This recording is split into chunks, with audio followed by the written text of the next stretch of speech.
Hey guys, it's Kevin here with my review for the first season of the Netflix original series, Russian Doll.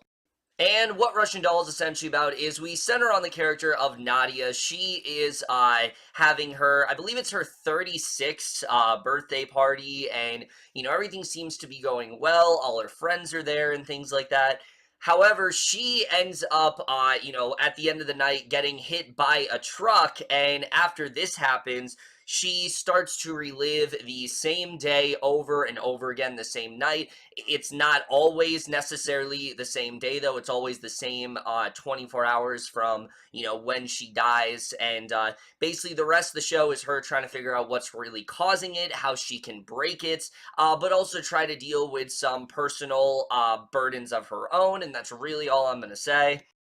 So, Russian Doll overall, to be honest, I wasn't really hyped for this show. I was really interested because it is Natasha Lyonne, and I've always been a fan of her, since like Orange New Black and things like that. I think she's one of the big standouts on that show. I don't really watch that show anymore, but when I used to watch it, she was always a highlight, and knowing she had another show coming out, that had me really excited. But also the premise, I always love things like this where it's like characters, reliving the same day over and over. However, at the same time, we've seen that concept done so many times now that I just didn't really know what the show was going to do differently. I didn't really understand how it was going to work as a TV show. So I went into it cautiously optimistic, and I have to say, this show surprised the hell out of me. Russian Doll is not like any of the type of shows that you're expecting it to be. It is a rapidly different show altogether, and probably, I think, one of Netflix's most ambitious shows yet. And we're gonna get into right now, starting off with the cast. Now, with a show like this, I have to be really careful with what I actually say to you guys because, let's just say there's a lot about this show that I haven't told you, and a lot of that actually does have to do with the cast, which I think is definitely one of the show's strong points for sure, especially when it comes to Natasha Lyonne. I mean, like I said, I think she's going to be one of the biggest draws of this entire series. People who have seen her in Orange New Black, they're gonna watch her on here, and you will not be disappointed. She carries this entire show. She's so funny and so entertaining, but she also does a really great job in the more emotional moments, and you really are with Nadia throughout most of this. You don't know why this is happening to her. You're really confused as to what is going on, and you really just want her to get out of this, and I think she really did an incredible job throughout this entire season, especially towards the back half. I think she truly got some amazing stuff to do, but I think throughout the entire season, she was such a delight. I loved what she had to do in the show. Like I said, I've always loved her, but honestly, I think it was on another level here. I think this is easily one of her strongest performances yet, and I really couldn't see anyone else play this role. I think she really does carry the show and wears it on its sleeve, and I think she just dominated everything here. As far as the rest of the cast goes, everyone else does a really great job. Someone who is an absolute standout, though, besides Lyonne, is Charlie Barnett. Now, I can't tell you anything about his character or who he plays, but I will say that he really surprised me here. I have really never seen him in anything before, but I want to see him in something as soon as possible because I was so impressed with the range he had in this show. His character, without spoiling anything, is very complex, and I really loved what he ended up doing here, and I was definitely very impressed by him. I thought he was just incredible throughout this entire show. Greta Lee, I thought was very good as Nadia's best friend, Maxine, but someone else who I think was a huge standout was Elizabeth Ashley. She plays sort of the maternal figure in Nadia's life. Again, can't get into that too much, but their relationship I thought was really sweet, and I really liked her inclusion in the show. Really, everyone I thought was fantastic here. I really don't think there was a single actor that didn't seem into this, and I was really impressed with pretty much everyone. But now I really want to get to the thing that I think really is going to surprise you about the show, which is the directing. It is not what you are expecting. When you look at this show, you think it's going to be like a Groundhog Day or like Happy Death Day. And I'll just say it right now, this isn't like any of those. This is a different beast entirely, and thank God for that, because I really do love what this show is trying to do. It starts off, and it seems extremely conventional. You think you know where it's going to go, But right from the beginning, the show does a good job, I think, of subverting your expectations. It's funny, but there always is something a bit dark to it. There always is something a little bit more just there's a lot more layers going on than what you may expect, and that's something I really did love about the show, is that it starts off and yeah, it is a lot of fun, but as it goes on, it gets more and more heavy, and I think the directing was so spot on there. I was so impressed with the way that was handled in the show, the way all of that was conducted. I thought was so well done here, and that's one of the things I truly do love about the show, is that it's not one of those shows that right from the beginning tells you what it's going to be. It really does unravel as it goes on. And I think, Natasha Lyonne, Amy Poehler, and Leslye Headland, all three of them really did a great job of just being so patient with what to show here. And that's the same when it comes to the writing. The story itself, it sounds very basic and by the numbers. And I'll just tell you right now, that's not actually the plot of the show. What I told you is not really what the show's about. And I think it's genius that they did that. There's a lot that happens later on where you start to connect the dots, and there are things that happen and you realize, holy shit, that's actually what's going on here. That's something that's much larger at play than you're expecting, and that in my mind is great storytelling. That's something that I thought was handled very well here, and it made up for a lot of my flaws that were going on in the season. I'll get more into that in a little bit, but the writing itself, the show is uproariously entertaining. I mean, the different ways that Nadia gets killed are all really creative, and one of the things I really do like about the show is that it's not her necessarily reliving the same night over and over again. It's just basically her on basically a ticking clock as to when she knows she's going to die. Sometimes she dies in the middle of the day, sometimes it's in morning, sometimes it is at night, and I thought that was so clever. I haven't really seen something quite like that before, but there really is no status quo when it comes to when she dies. The only status quo is that it always goes back to that party, and I thought it was so creative the way they did that. The deaths in general are all really different and not really what you're going to expect. Some of them are really funny, and I thought they handled that very well, and I really did like what they did. What the show has to say about major gaps in time and things like that, I think is also really well done, and the emotional moments, though, that's really what surprised me. The show, like I said, it gets a lot heavier as it goes on, and once we eventually get to what the actual message of the show is, that's when I really started to realize how powerful and just how masterfully written I think this entire thing was, and I think they did such a great job with that. Just the writing in general, it's very clever, it's very entertaining, and I really did love, again, just how patient everything was.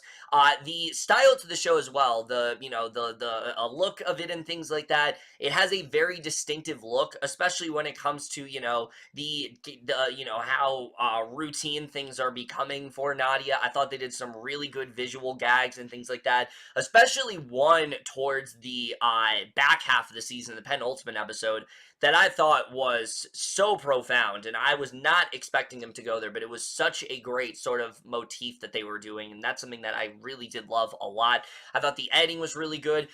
The score, here's the thing I'll say about the score. It's a great score, but I think it's going to annoy a lot of people because you're going to hear the same, like, two songs over and over again, and if you don't leave this show at least humming the song Gotta Get Up, I don't know what to say, because it's played in every single episode. It's played so much throughout the show. It's made me want to listen to the song. Ever since I've finished the show, I've been listening to the song quite a lot because you just can't help yourself. It's that great of a song, and I think they did a really great job with that, but I can understand if it does annoy some people because, again, it is very repetitive in that way, and you are going to hear it a lot, but I really do love that the show did that. Again, there's a lot of different, like, motifs and things like that that I think on a rewatch are going to stand out even more, and that's something I really did appreciate about the show a lot. But now I really do want to get into spoilers for this show, because this is one of those shows that's similar to other shows I reviewed. It's very hard to talk about it without delving into spoilers. So if you haven't seen Russian Doll, do not watch the rest of this review. I'm going to go full into everything that pretty much happens. And yeah, so I think the first thing to really talk about is what is the actual premise of the show, because you watch the show, you think it's about Nadia reliving the same night over and over. You're like, all right, I've seen that all before. Then unexpectedly, another person comes into the story, and that of course is Alan. And when they met in that elevator, uh, that's when I really got intrigued. Now, I actually knew that that was going to happen because I saw a thing on Facebook, so I was kind of spoiled that Alan was going to come into the show. But the way they handle that, I think is just so seamless. Like, they don't even make it seem like a big deal. He just simply is someone that also is going through the same, routine as Nadia, where he's reliving the same night. However, for Alan, it's a totally different sort of story because Nadia, she gets to die during her birthday. Alan, on the other hand, he dies during basically the worst day of his life. And I loved the contrast between these two. When we eventually got into why these two met up, the connection that they had, that's when the show really got great for me. I thought that their whole bond was so well done.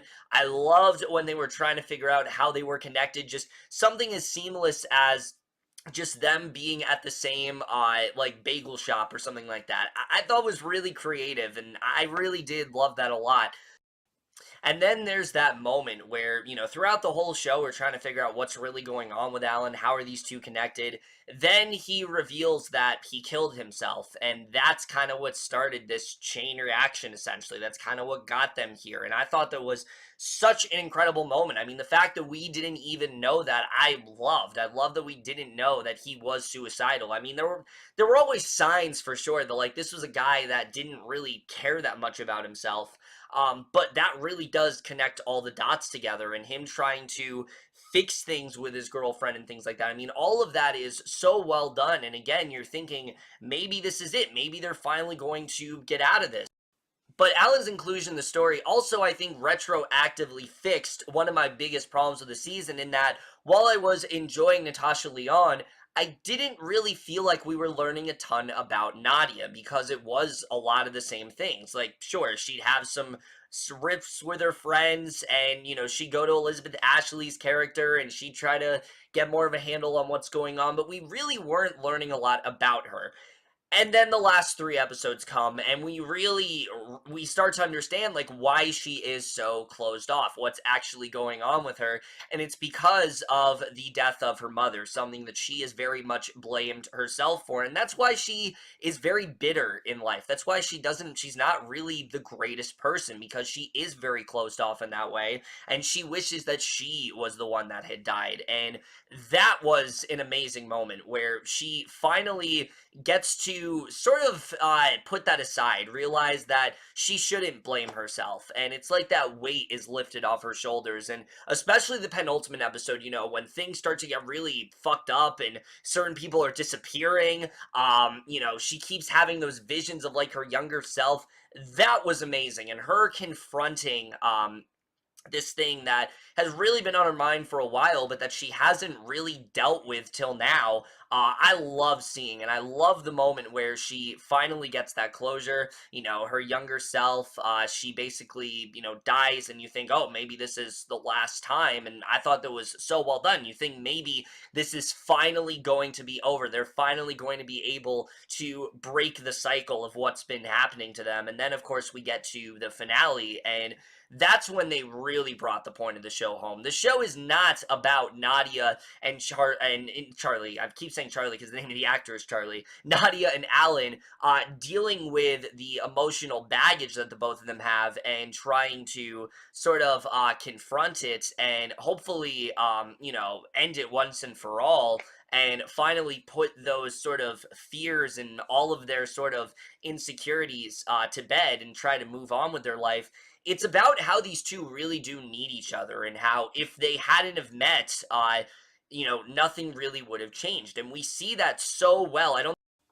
And nowhere is that brought home more than the finale of the show, which honestly, I know they're getting a season 2. They already said they want this to be like a 3-season show, but it really does work as a series finale because it really does, like I said, bring that point full circle in that way, where we see Nadia and Alan, and sure, things seem to be back to normal. You know, all their friends are there and things like that. Nadia has oatmeal. She's making amends with all of her friends. But the glaring issue is that these two don't remember each other. Nadia does remember Alan, but the Alan in her world doesn't remember her, and the Nadia and Alan sort of timeline that he's in doesn't remember him, and basically they help each other remember each other. You know, Nadia helps Alan stop himself from committing suicide, which that was an incredible moment. And the way they handled that too, I mean, it could have gotten so heavy-handed, but I love the way it was done, you know, where you see he's just, you know, donating, he's giving away his things, and he just doesn't seem to care much. I mean, the way they show how it's just these little signs of suicide and things like that, I thought was very well portrayed here, while Alan tries to make Nadia realize that she is sort of destroying her life, and that the guy she's with is not good for her, and that she needs to not be with him. And I thought that was just such a great moment. I love the scene at the end when these two do finally come together. I thought it was such an amazing moment for them, realizing the connection that they really do have. And at the end of the day, what the show is trying to say is that, sure, we all do have that emotional baggage, but we really do need someone to help us sort of lift it off our shoulders and try to move forward. And Nadia and Alan, they really do need each other because they are very similar in that way. They have a lot of similar pasts and things like that. Um, Sure, for Alan, it was a lot more drastic than it was for Nadia, but we still got the sense that these two, they both didn't really want to live. They both didn't really feel like they had a purpose, and them coming together made them realize, you know, that connection that they really do have. It made them realize that they aren't alone in this and that they can move forward. And sure, not everything is fixed. I mean, still at the end of the day, you know, Alan's girlfriend is still going to fool around with the guy that Nadia was with. I can never remember his name, but you know, she's still going to flirt with him and things like that. They're still going to be in sort of an affair, so that's still a bit fractured. I'm sure not everything has been fixed with Nadia, but again, these two do have each other. They're moving forward, and it is a good step in that way. And I really did love the way things did end there. Now, in regards to flaws for this season, again, a lot of them were fixed in these last 2 episodes. The stuff with Nadia, especially, and her mother. I mean, it's so hard hitting and so hard to watch, but I love the way it was done. I love the way we got into Nadia's backstory. The stuff with Alan was also very well written.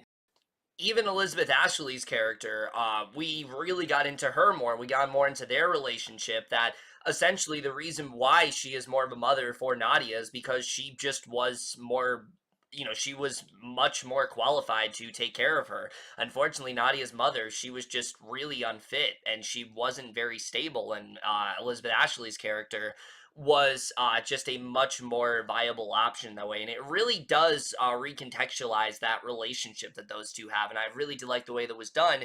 And so, because of how well those three characters are written, the other two characters in this show really do stick out to me because, for me at least, I felt that the one glaring error in the show is all of the other characters surrounding this, especially when it comes to Maxine, who she's, you know, she's billed as like a main character here, and I just didn't really feel there was much to her. She just really is Nadia's best friend, and that's kind of it.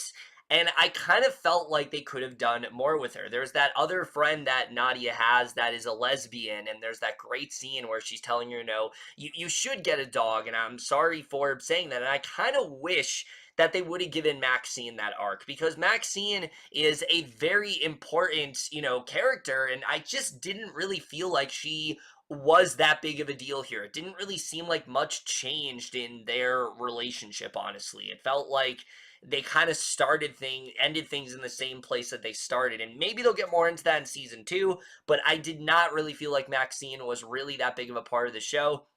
The same goes for John. Now, John, he had a little bit more to do. There's that great scene with Nadia and, you know, John's, John's daughter or whatever. I thought that was a good scene overall. And then John's daughter, of course, turns into younger Nadia.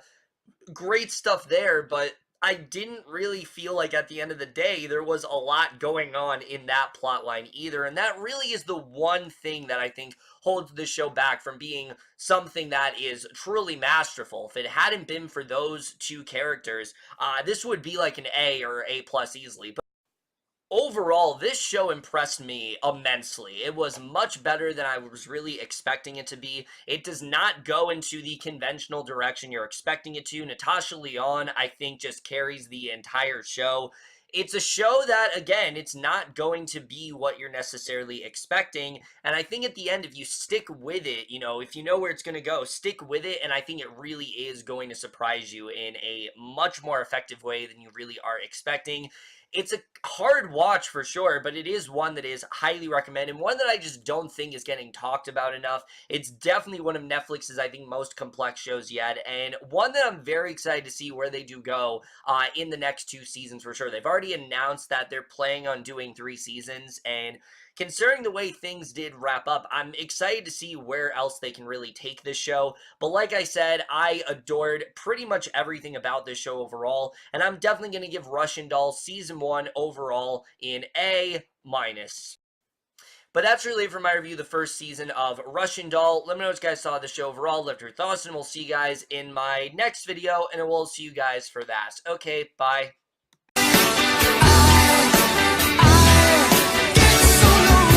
She's not